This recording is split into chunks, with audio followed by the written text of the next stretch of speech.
saya sama sekali tidak pernah menangani kasus pimpinan KPK. Itulah hebatnya intelijen kita, dan zaman dulu belum ada medsos. Dibuatlah siapa itu Tronojoyo III, Susno. Susno bukan Tronojoyo III. Bukan. Kemudian seolah-olah saya memusuhi KPK. Tapi saya waktu itu tanyalah pimpinan KPK. Tanya Pak Bibit, tanya siapa yang lain. Saya datang ke KPK lewat pintu belakang, saya bercerita tentang banyak hal. Jadi ya apa yang saya lakukan dulu itu terkait dengan kasus besar di Republik ini. Bank Senturi, mafia pajak, dan termasuk Bank Indoper, dan termasuk juga Pak Antasari menangani kasus IT pemilu. Jadi artinya sama sekali saya tidak memusuhi KPK, apalagi menjatuhkan KPK. Tapi demikian hebatnya penggiringan opini seolah-olah saya membuat permusuhan KPK dengan polisi, dengan Polri. Padahal tidaklah seperti itu. Kami bersama-sama menangani tindak pidana korupsi. Setelah sama-sama pensiun dari KPK, Pak Bibit, kita menghidupkan yang namanya masyarakat anti korupsi. Saya sama Pak Bibit sama-sama membentuk di Lahat, di Sumatera Selatan, mengembangkan masyarakat anti korupsi. Tidak ada sama sekali, dan saya tidak pernah menyidik pimpinan KPK. Baik Pak Bibit, Pak Abraham, siapa lagi waktu itu ya? Tidak ada. Yang nyidiknya adalah ditunjuk ketuanya itu Wakabarisskrim. Saya sama sekali tidak. Tanya dengan beliau DPR yang datangi saya. Tidak, saya tidak pernah menyidik, tidak pernah membuat perintah penangkapan, tidak pernah membuat perintah penahanan, bahkan saya menentang terjadinya itu. Tapi demikian penggiringan opini, tapi tidak ada apa. Masyarakat tambah lama tambah tahu. Dan zaman dulu belum ada medsos, paling SMS berbayar. 1 kali SMS itu 500. Pak Susno, dugaan itu yang Ari Muladi menyuap pimpinan KPK, Bapak tangani nggak? Tidak. Tidak ya? Saya tidak menangani itu, saya tidak menangani lain karena saya asingkan di situ. Karena saya menangani Ari Muladi itu, membongkar dugaan kriminalisasi itu. Tidak. Bahkan yang menyidik tindak pidana terkait dengan pimpinan KPK itu kan Polda Metro. Ketua pengawasnya wakil saya. Semua surat tidak ada yang saya tanda tangani. Anggarannya pun untuk penyidikan itu tidak ada. Tapi nggak apa-apa lah, itu sudah berlalu dan saya bangga dan senang. Kenapa? Kalau ditanya misalnya siapa Kapolri sebelum Pak Sigit? Pak Hari mungkin lupa. Berpikir orang. Siapa Kapolri sebelum itu? Lupa. Siapa Kabarisskrim sebelum yang sekarang? Saya pun lupa. Tapi kalau ditanya siapa Susno Duaji? Orang akan ingat itu polisi gila kata orang. Jadi paling tidak orang mengenang saya. Ya tidak apa-apa lah. Tapi masyarakat makin lama makin tahu. Oke, saya ingin mengomentari yang kasus yang sekarang. Boleh nggak Pak?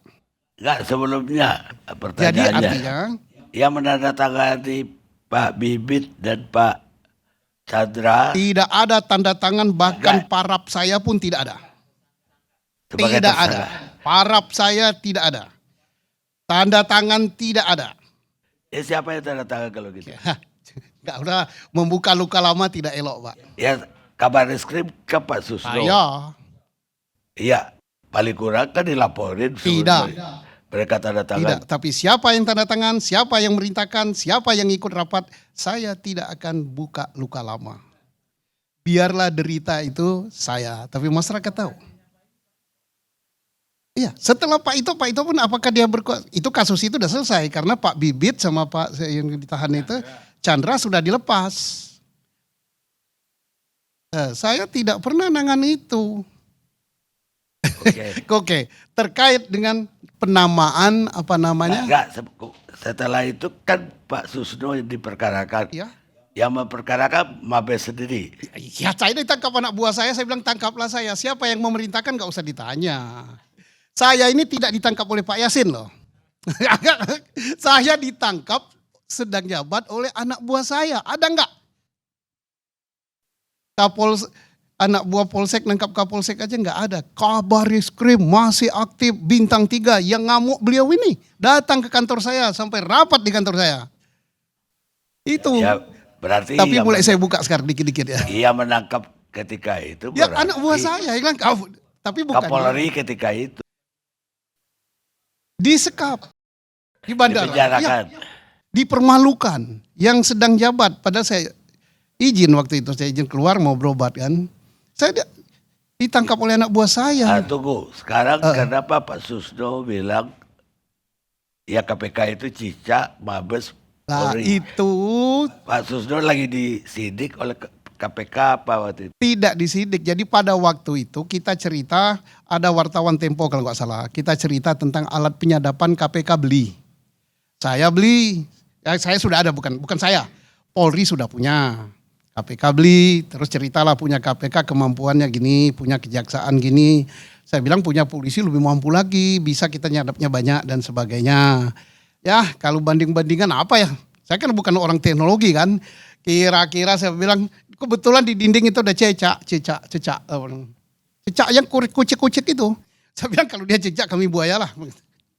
Jadilah itu ditulis, diplesetkan menjadi itu. Tapi tidak ada saya ingin, KPK itu saya promosinya juga kok.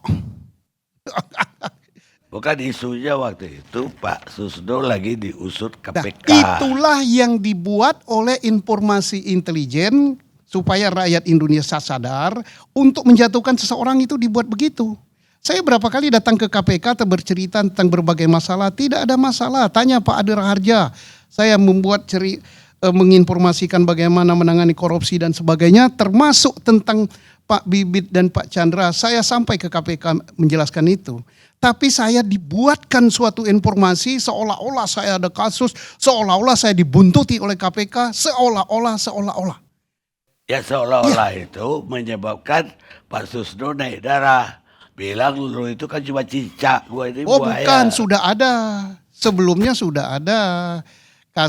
Cicak itu kan terkait dengan pemberitaan di majalah Tempo yang pertama. Jadi dibuatlah. Yang membuat ini saya udah tahu siapa arsiteknya sekarang. Membuat supaya itulah permainan intelijen Pak. Gimana cara menjatuhkan Susno ini? Kalau Susno ini tidak dijatuhkan, saya yang menangani Bank Senturi Pak. Sampai sekarang masih arsipnya saya simpan di komputer saya.